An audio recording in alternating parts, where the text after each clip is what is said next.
The Iron Rose, Journey Through Fire and Faith. A novel on the life of Indira Gandhi, author Shri. Rajeev Shantalam Thatte. Prologue. A Nation's Daughter, 31st October 1984. The air in New Delhi was heavy, not with the usual smog or the crisp chill of approaching winter, but with something unseen, unspoken, and unsettling. The Prime Minister's residence at 1 Safdarjung Road, usually calm at that early hour, echoed with quiet footsteps and the faint murmurs of a nation not yet awake. In the garden, marigolds swayed lightly in the morning breeze, unaware that history stood on the brink of a blood-red dawn. Indira Gandhi walked through the garden, draped in a red and saffron sari. Her gait was steady, her expression calm. There was an eerie serenity about her, as though the earth itself whispered secrets to her soul. Her trusted Sikh bodyguards stood nearby, silent, stern, professional. They had guarded her for years, bound by duty, loyalty, and something deeper. In that suspended moment, before gunshots would shatter the stillness, before the flame would be extinguished, the story of her life paused to take one last breath. This was no ordinary woman. This was a daughter of destiny, shaped by revolution, raised in the cradle of power, and forged in the fires of controversy. This was Indira Priyadarshini Gandhi. And to understand how she arrived at this garden of fate, one must journey back through decades. Through the pages of India's struggle, its triumphs and betrayals, and into the soul of a woman who became both revered and reviled, sometimes in the same breath. Chapter 1. Born in fire, Indira was born on 19th November 1917 into a house that breathed politics and whispered revolution.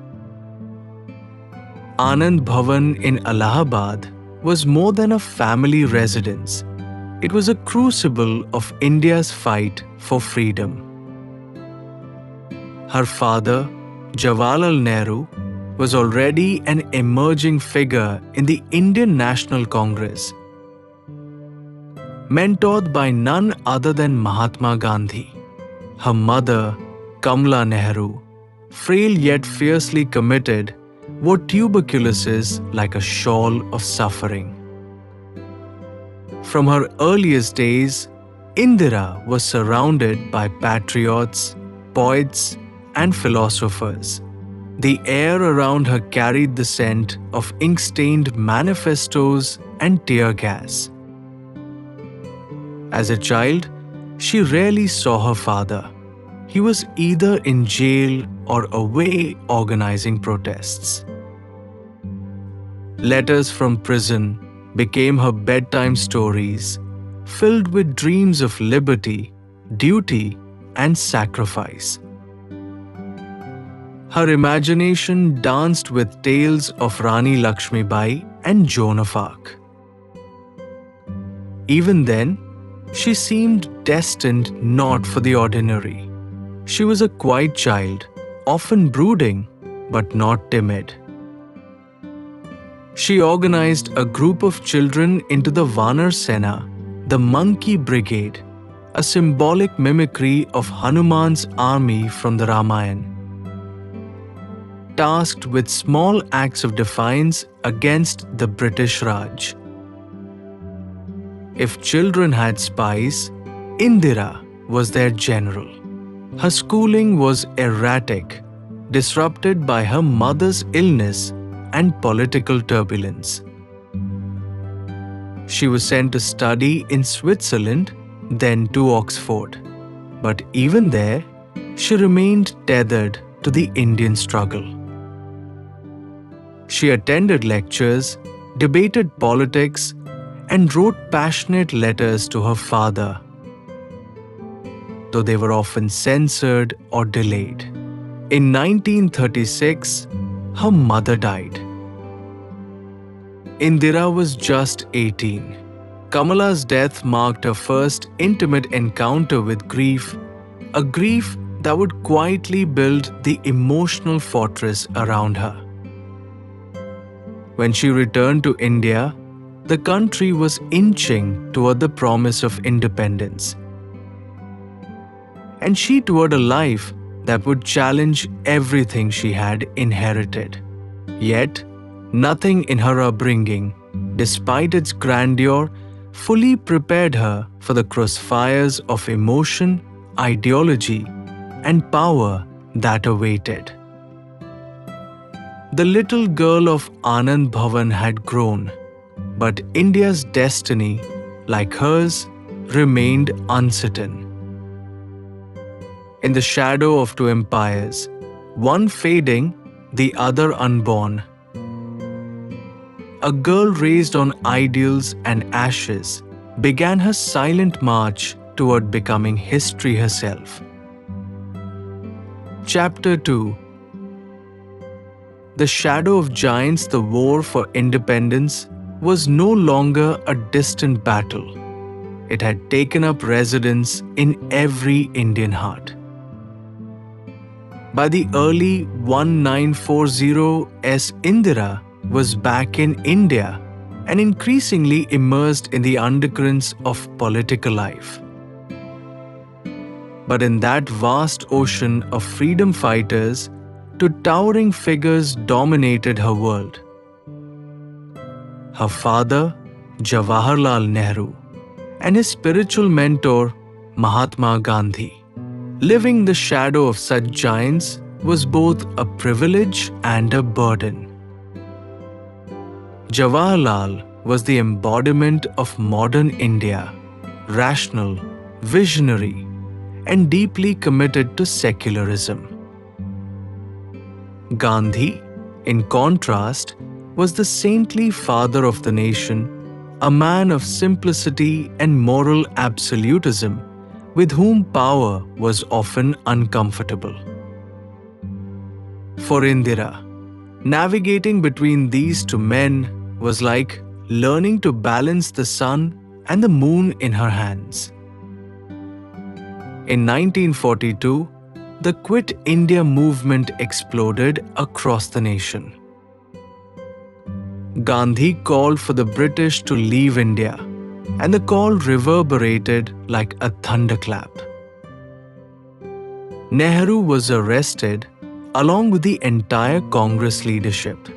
Indira, now in her mid-20s, acted as courier and communicator, slipping between lines of surveillance with coded messages and food supplies. Her resolve hardened. During this time, she also grew close to a man who would challenge the Nehru family's expectations. Feroz Gandhi, a firebrand journalist and activist. Their courtship was quiet but defiant. Jawaharlal disapproved, but Indira, true to her name, chose her own path. They married in 1942, just as India convulsed under wartime repression and internal chaos. Feroz would later become a parliamentarian and voice of conscience within the Congress, but never quite fit the Nehru mold. Their marriage, while affectionate in its early years, would become distant and strained. Yet it produced two sons, Rajeev and Sanjay, who would shape the next chapters of India's political drama. When independence finally came in 1947, India rejoiced. But the partition tore through the soul of the subcontinent. Indira watched as her father became the first Prime Minister of India, burdened with governing a land that bled from every border. She stood beside him, hostess, confident, advisor, and silent witness to history. The challenges were immense: communal riots, refugee crisis, princely states, Kashmir. Through all this, Indira learned not just the art of politics, but the weight of loneliness that leadership demands. Her closeness to her father grew, yet so did her sense of detachment. She had no illusions about power. It demanded sacrifice, cunning, and the ability to bury grief behind a public smile. In Nehru's India, she was the daughter who listened more than she spoke, who watched more than she acted. But the lessons she absorbed in those post-independence years of diplomacy, betrayal, idealism, and realpolitik would later come to define her own rule. She was still in the shadow, but her roots were digging deep, and storms were coming. Chapter 3. A reluctant heir power has many suitors, but not all are willing brides. For Indira Gandhi, inheriting her father's legacy was never an assumed destiny. It was a reluctant calling.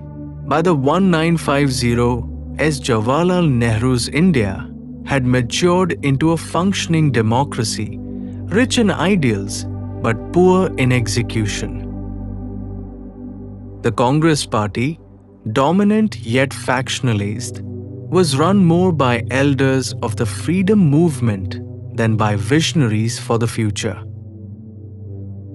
Indira remained in the background, respected as Nehru's daughter, occasionally influential, but not yet political in her own right. After Feroz Gandhi's untimely death in 1960, Indira immersed herself more deeply in the workings of government, assuming informal roles in her father's orbit. She was perceptive, organized, and fiercely private. But still, few imagined she would take center stage. When Nehru died in 1964, India went into mourning. The man who had dreamed India into modernity was gone. What followed was a swift game of succession. Lal Bahadur Shastri, humble and unassuming, was chosen as Prime Minister. In a conciliatory gesture, Indira was made Minister of Information and Broadcasting. It was a calculated move. Many saw her as pliable, a symbolic heir to Nehru, more figurehead than force. But they underestimated her resolve and intellect. In 1966, following Shastri's sudden death in Tashkent, a new leadership crisis emerged. Congress leaders, seeking a malleable leader, rallied around Indira. The so-called syndicate, a group of senior Congress power brokers, believed she would serve their interests while maintaining public loyalty to the Nehru name. They were wrong. Once elected Prime Minister, Indira Gandhi quickly began consolidating power. Not out of ambition alone, but because she saw no other way to fulfill the dream her father had begun.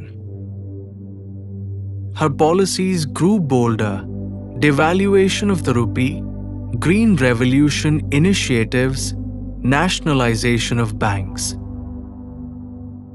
Each move alienated the old guard, By 1969, the Congress party split. Indira, now a leader in her own right, had cast off the syndicate and forged a new political identity. She campaigned under the slogan Garibi Hatao, remove poverty, and won the hearts of the poor, the marginalized, the hopeful. But the crown was heavy. Enemies lurked in parliament and beyond.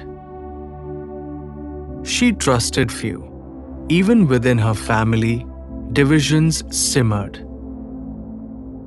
Yet the reluctant heir had transformed. No longer merely her father's daughter, Indira Gandhi was now a storm in her own name, equal parts thunder and shelter. The iron rose was blooming, and the vines of war, reform, and rebellion were beginning to howl. Chapter 4.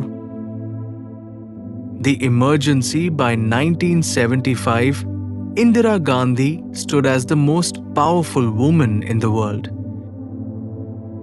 and one of the most embattled.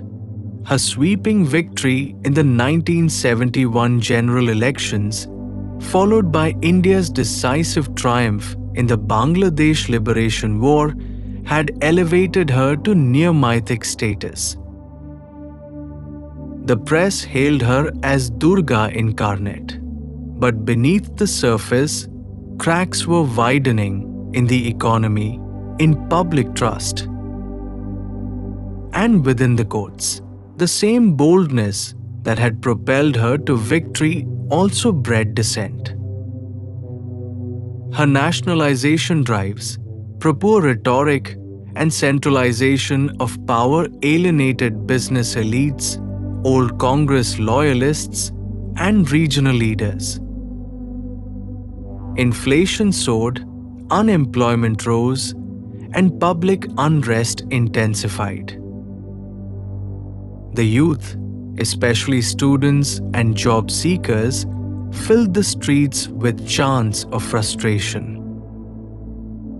At the forefront of this agitation was Jayaprakash Narayan, JP, a veteran Gandhian who now called for a total revolution. JP's movement became a juggernaut, attracting socialists, trade unions, religious conservatives, and disillusioned citizens. He urged civil disobedience and appealed to the army and police not to obey unconstitutional orders. For Indira, this was no longer protest, it was sedition. Then came the fateful judgment. On 12 June 1975, the Allahabad High Court found Indira Gandhi guilty of electoral malpractice in the 1971 elections.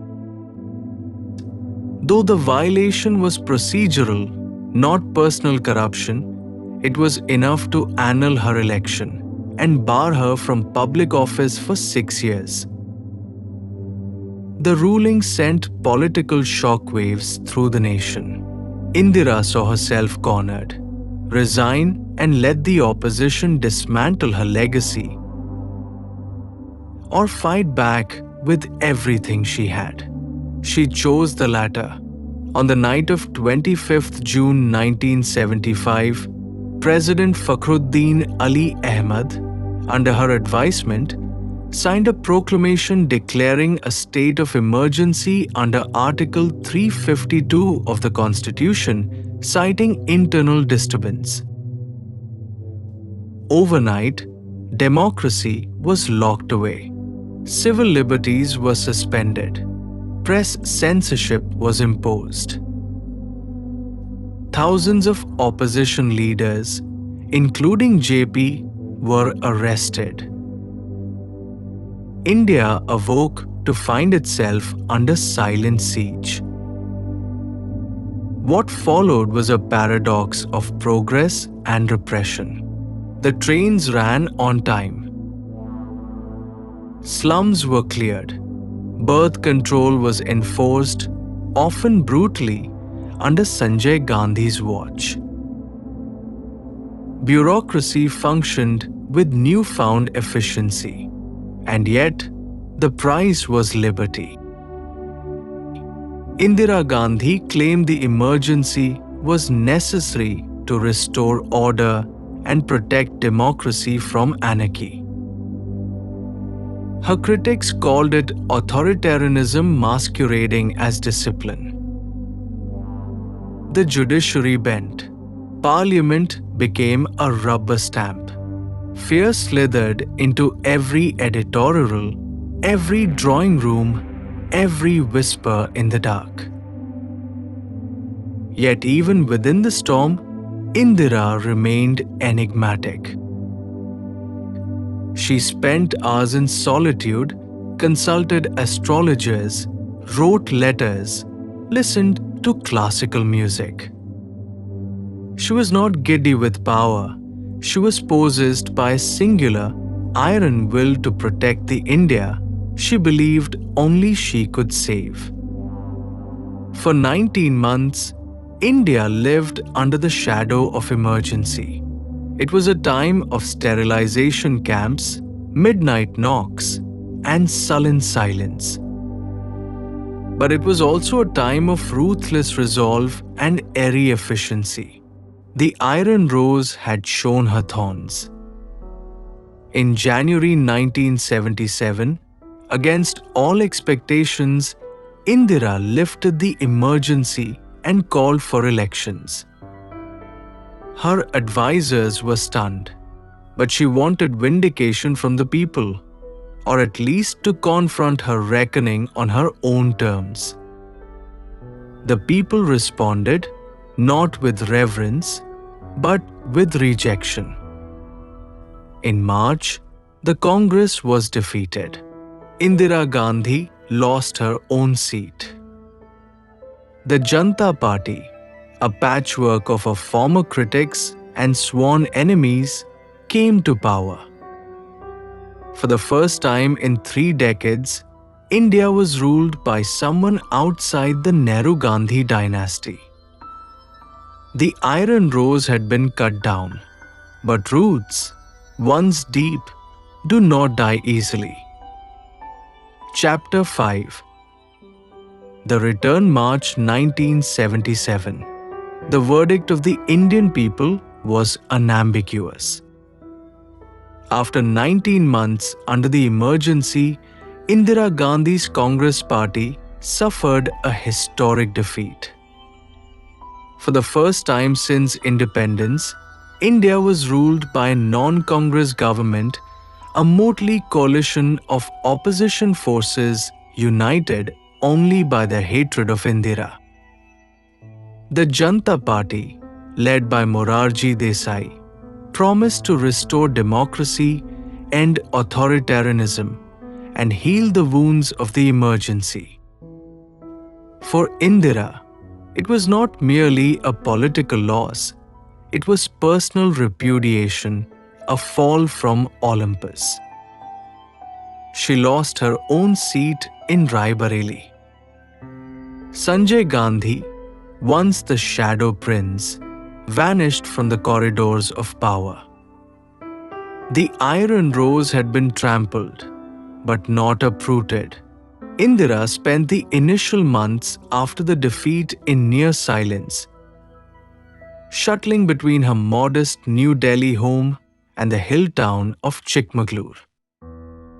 The press dismissed her as finished. Former allies abandoned her. Cases were filed against her. She was even briefly arrested, a gesture more symbolic than judicial, but one that stirred public sympathy. Meanwhile, the Janata government, fractured by egos and ideological differences, began to falter. Morarji Desai struggled to maintain unity among divergent factions, socialists, former Jana Sangh members, and anti-Congress old-timers.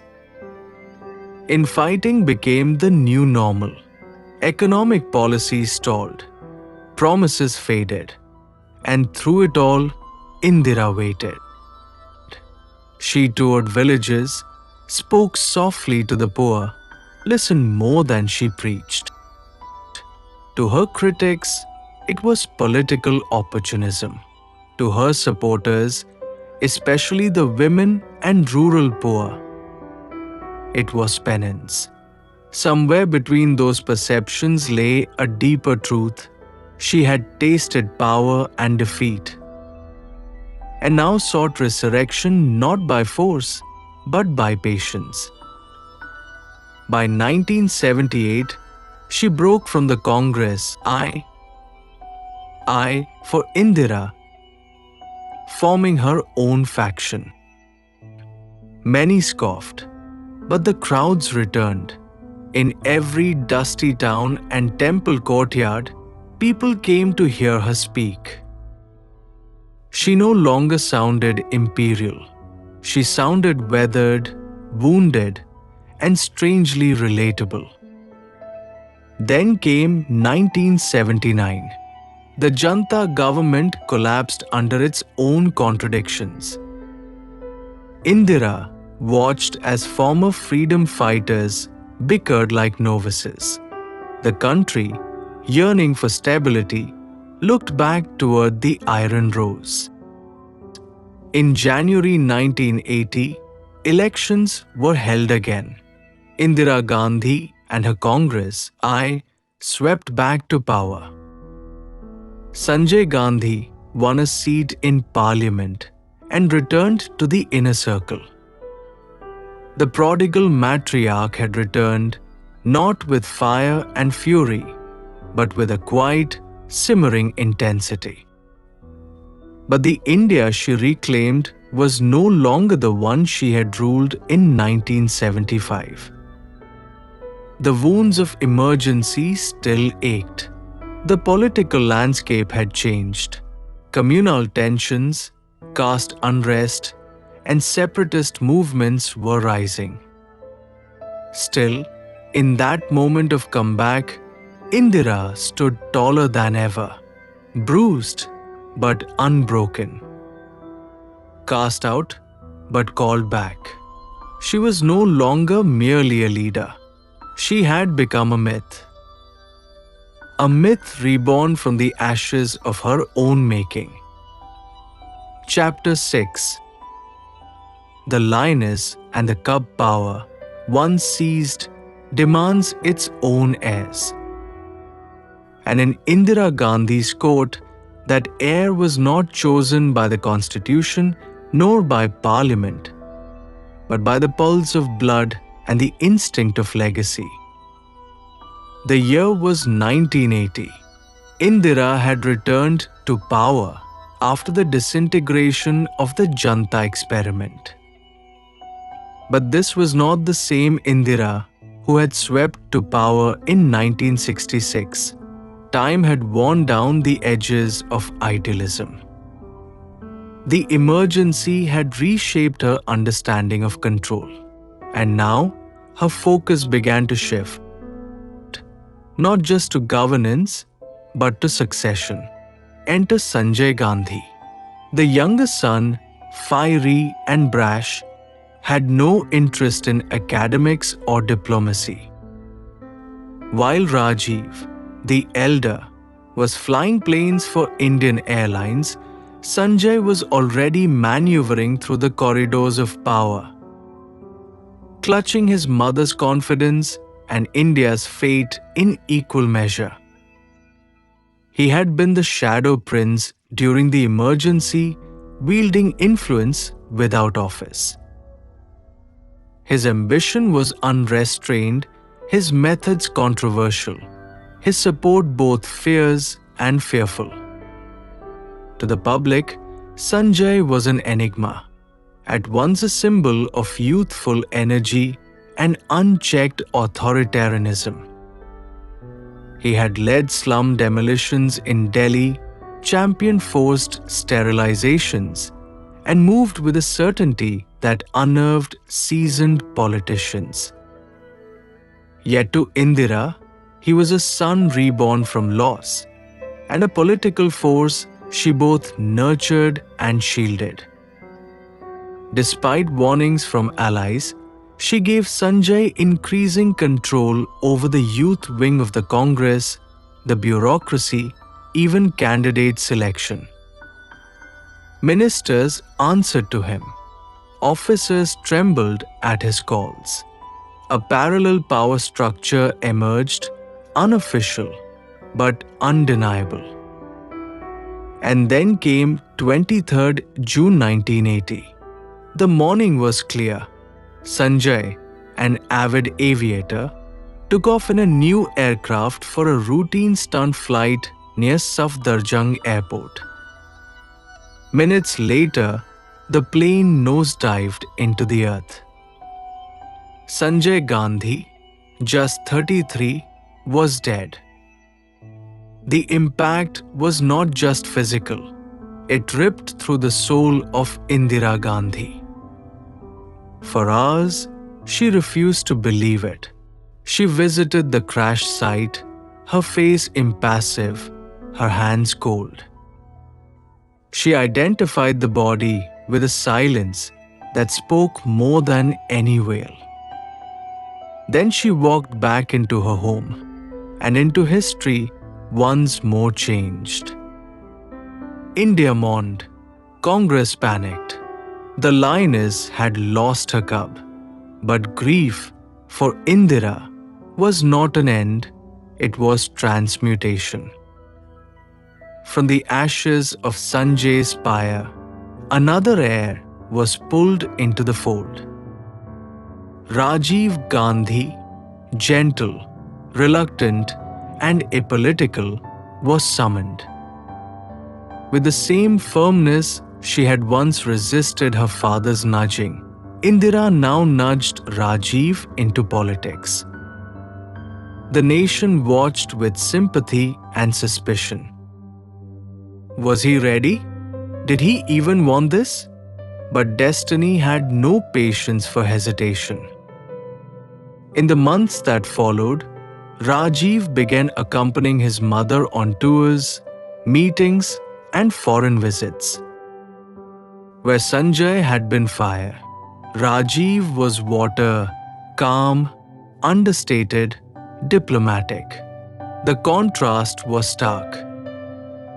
Yet Indira began grooming him, not only out of maternal instinct, but because the Congress, fractured, fragile, needed continuity.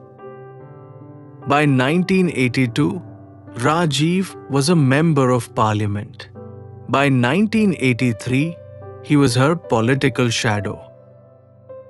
The lioness had found her next cub, not of her choosing, but of necessity.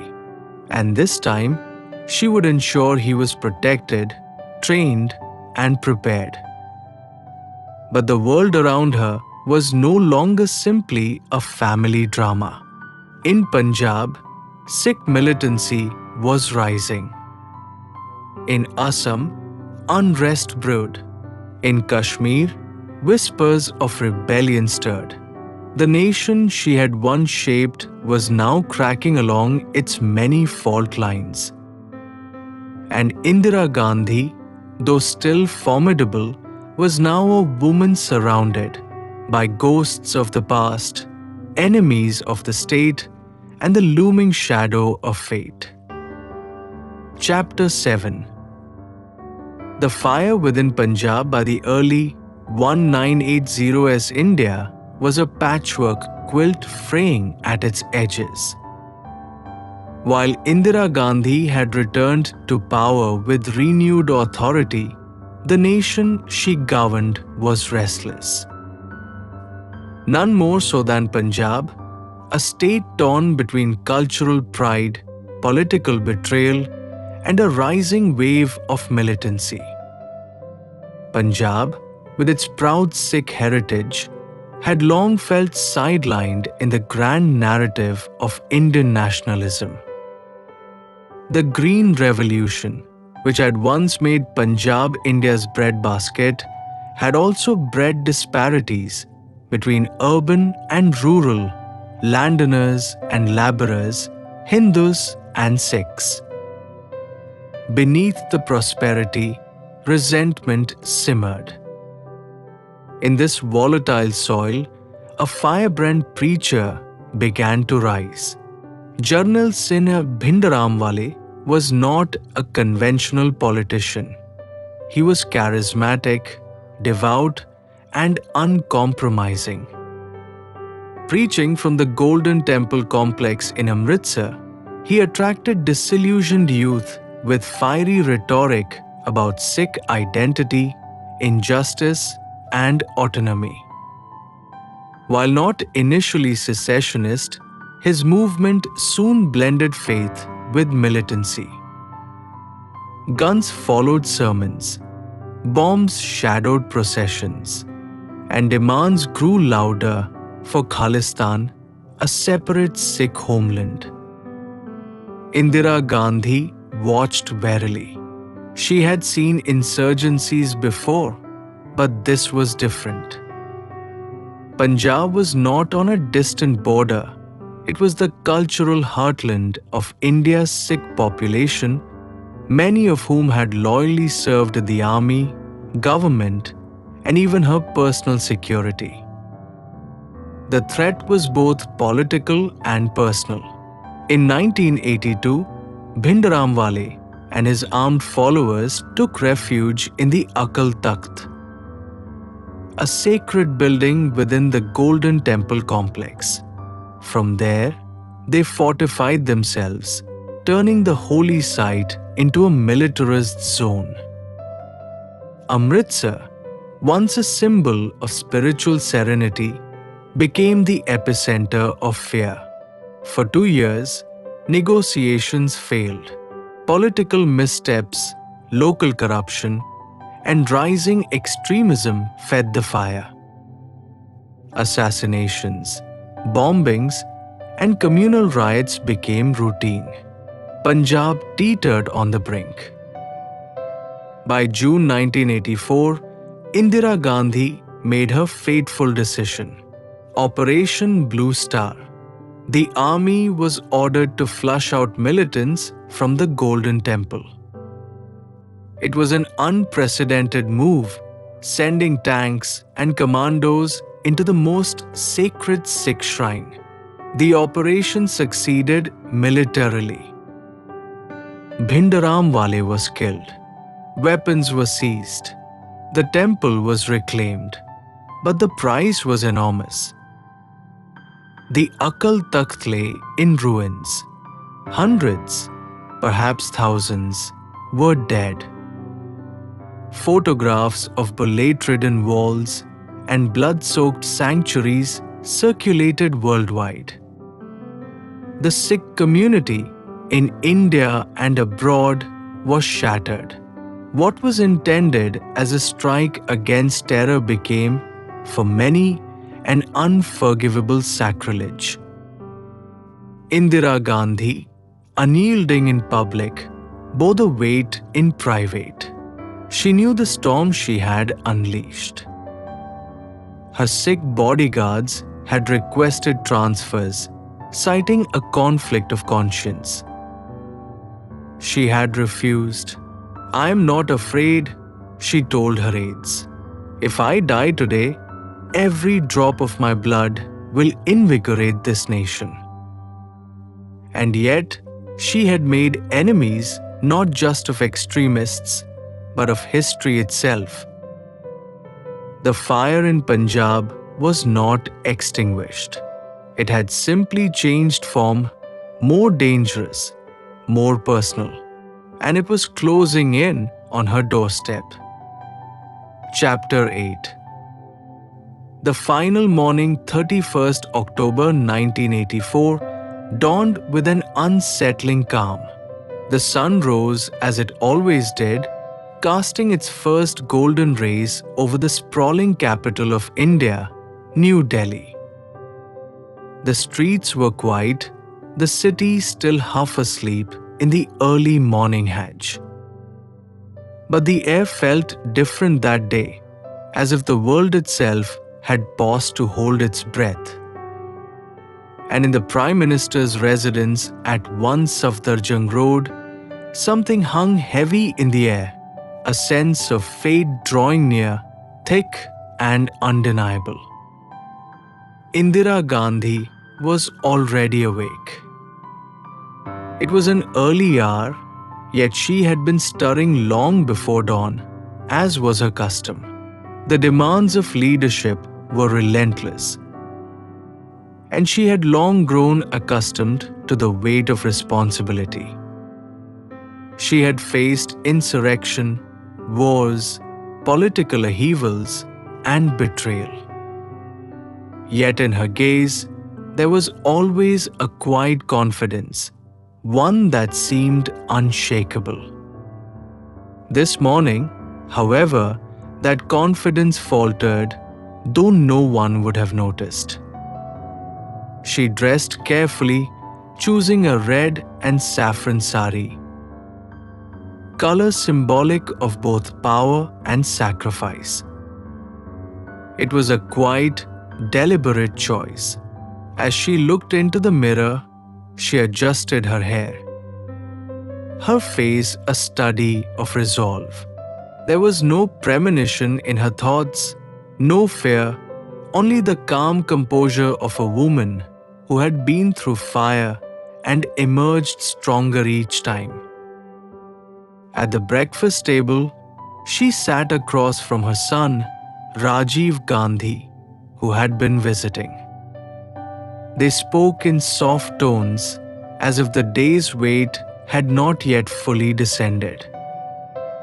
Rajeev, now the eldest son, was her most trusted confidant. Though he, too, was on the periphery of the storm brewing around her. The rebellion in Punjab, the fallout from Operation Blue Star, and the growing sense of alienation among the Sikh community all loomed large in their lives. But it was business as usual, as it had been for years. Briefings, meetings, and public appearances filled her schedule. She moved with a quiet urgency, perhaps sensing that time, as it always does for leaders, was slipping by too quickly. There was no warning, no sense of the earth-shaking moment soon to unfold. At 9:30 a.m., Indira Gandhi left for her scheduled meeting with a group of journalists. She had chosen a new route that morning, a short walk from the residence to the meeting venue. Her two trusted Sikh bodyguards, Beyant Sinha and Satwant Sinha, followed dutifully behind her. They had been by her side for years, part of a team that had kept her safe through countless threats and attempts on her life.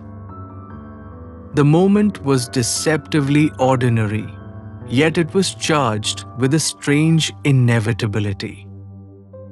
There was a quiet energy in the air, as if the world was holding its breath, waiting for the cataclysm to come. And come it did. As Indira walked into the garden of her residence, the calm was shattered by the sudden burst of gunfire.